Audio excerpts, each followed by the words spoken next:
I'd like to introduce Alanah Bailey. Alanah is one of these people we've talked about tonight. She's a neuro-oncology coordinator. She's at the Prince of Wales Hospital. She has been nursing for 12 years, a neuro nurse all her life, and has been a neuro-oncology nurse for the last 14 months. Welcome. Thank you. Thanks. Good evening, everyone. So yes, I'm a neuro-oncology care coordinator. There's not many of us around. Thank you. I know I'm very excited to be on someone's wish list. It's great. So I'm here to talk to you about supportive care, which is a very broad topic. So I've had to narrow it down. And being a care coordinator, it's one of my main roles. However, in speaking about that in terms of my role, I recognise that there's a lot of people that can provide you the support, not just me. Now, I don't think I need to explain to you how complex a cancer journey brain tumours can be, but I thought to put my role in context, I may as well, go over it again. So it's a very difficult diagnosis for you and your loved ones. There's many life changes that you have to go through, many physical, emotional, financial and cognitive issues to deal with, many different health professionals involved in your care, and often you're not aware of who the primary carer would be. Care provided across different facilities and services, often private, public, outpatient, inpatient, community. Many confusing tests, appointments, new medications to learn about. You're often unsure of what is normal and not normal in relation to the disease and side effects of the treatment. You're unaware of the services that may be available to you, and you're unsure if you need services, or if you do, where are these services and what should they be? Most of the time you don't know who to talk to about that.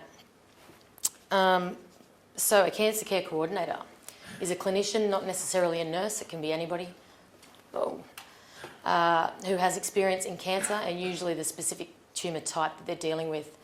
It's their role to navigate you and your family through the services and be a point of contact for support and information. Not all hospitals and not all patients are lucky enough to have access to a cancer care coordinator. There are roughly, now I have a feeling I've got this wrong listening to Marianne's speech, but there are roughly 72 in New South Wales that I know about, and they cover metropolitan and rural areas and different tumour types. There's general cancer care coordinators who deal with all cancer, and there's dedicated organ-specific care coordinators. So for brain tumours, there are 3 dedicated full-time care coordinators in New South Wales, me being, I think, the only one who has permanent recurrent funding. There are another 2, one is paediatric, one works here at North Shore, and there is a vacant position at Liverpool, and I think there's also 2 part-time, and that's it in New South Wales. So brain tumours are low in numbers for actual people diagnosed per year, but they're starting to be recognised for the burden that they present. If you cannot access a cancer care coordinator, that does not mean that someone is not available to support you. A coordinator can come in many different forms, you just have to ask. Now, a cancer nurse coordinator. Now, we have a job description, but if you asked all 72 of us what we did on a day-to-day basis, we probably couldn't even tell you. It's very difficult to explain what we do, and it's very different for each of us, and we run our show very differently. But if people are struggling to sort of understand my role, I usually explain that I'm like your PA or your new best friend. So my role is aimed to support patients, carers and the health professionals by meeting you as close to diagnosis as possible or as soon after. I'm a point of contact via phone, text, email, in person, however you communicate best. Provide hopefully reliable written information and education. Communicate with you, your family and your healthcare team to make sure the patient is the focus and that your family is involved in that. Assisting to organise your follow-up and treatment plan and make sure you're aware of it and happy with it. Navigate you through the complex system that is the hospital system and answer any questions you may have. Support you emotionally throughout this process. Ensure you don't get lost in the system or lost to follow-up, and provide access to services and making relevant referrals. So support, what is support? Support can be anything you need it to be. It's different for every person, carer and situation. As every brain tumour is different, so is every individual and every set of circumstances. There is no standard set of referrals that we make to team members outside or outside services for brain tumours, so there's no X, Y and Z when you're diagnosed. It would be Time consuming, confusing, and it would basically be not in your best interest to do that. Referrals must be relevant and done at the time that they're required. It's up to you, mainly you, and your healthcare team to predict when support is necessary. It is one of the cancer care coordinator's roles to make sure that support and services are introduced when needed. If you notice a new issue, it is your healthcare team. Sorry, wait a minute. What was I trying to say here? If you notice a new issue, mention it to your healthcare team, as that is when the referral is necessary. Now, even though I would like to empower you to find your own support if nobody else can help you do that, your healthcare team are often far more aware of what's available and are able to access it a lot easier. Now, some examples of how you can be supported and the services that may be available to you. Sorry. No, that's fine. It's not bothering me at all. Oh, you finished? Oh, okay. So, just some examples to get your mind going.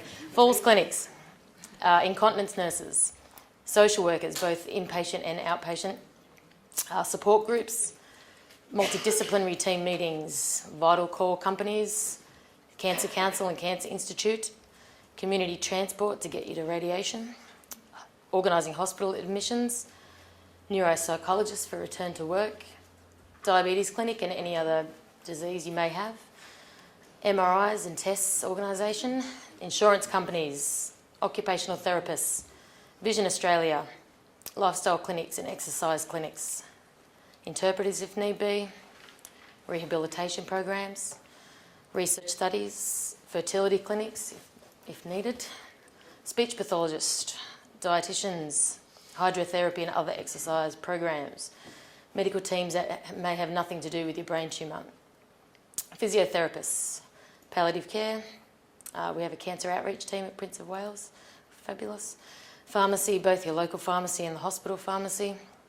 Rural and other care coordinators if you're moving away. Home blood collection, make things easier. Written information, Centrelink. Community and home help. One-on-one education as often as necessary. Community nurses for injections and specialty things. Liaising with your GP. Psychologists for you or your family. Dreams to Live For and other charity organisations. Foreign embassies, not common. Clinical trials if available. Real estates. And advocacy groups such as this one. So this is by no means an exhaustive list, and you can see that there's things on there that you may never need. There may also be things that you have never thought about. 2 minutes. Pardon? 2 minutes. 2 minutes? Okay. So supportive issues. What are the barriers to receiving the support? There's no actual service that provides what you require, may be the case. Long waiting lists. You don't fit the criteria for the services that are available. The cost. Time limits for use. So you may have something that only lasts for 6 weeks. You don't fit into the geographical location required, and or no one is aware that a service even exists, which has happened. So does care coordination work? There was a few small studies done on care coordination in general, not specifically brain tumour care coordination, and they showed that it did impact positively on quality of life. It improved access to services and improved referral rates, decreased the variability that received in care, and decreased unanticipated outcomes, so made things a lot smoother for you. Now, my patients, in 14 months I've seen 88 patients, most of those gliomas, not very many benign, but most of those gliomas. My maximum number of interactions on a single person has been 89. That's where I've had to do something for that person. You can see me once a month, you can see me 89 times a week. There's no limit to how many times I'm available. I may set boundaries if need be.